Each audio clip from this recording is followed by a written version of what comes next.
కలిసి అస్సలు ప్రార్థన చేసుకోరు. అందువలన మన కుటుంబాలకి ఎక్కడ లేని దరిద్రం అంతా మన కుటుంబాల్లోనే ఉంటుంది. బైబిల్ చెప్తున్న మాట ఏంటంటే, తన యందు భయభక్తులు కలిగి, యెహోవా యందు భయభక్తులు కలిగి ఆయన త్రోవలందు నడుచువారు అందరూ ధన్యులు.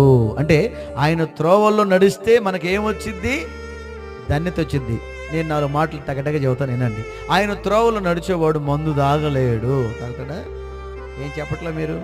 అందుకేగా మనోళ్ళు కొంతమంది ఎందుకు ప్రార్థన రావట్లేదంటే, నాకు కొద్దిగా ఉందలే. ఏంది అది?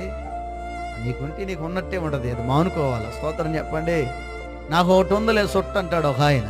నాకు ఒకటి ఉందలే అంటాడు. ప్రేమైన దేని బిడ్డలు, ఏంద్రంటే మందు, ఏంద్రా అంటే సిగరెట్, ఏంద్రా అంటే పాన్ పొరాకు.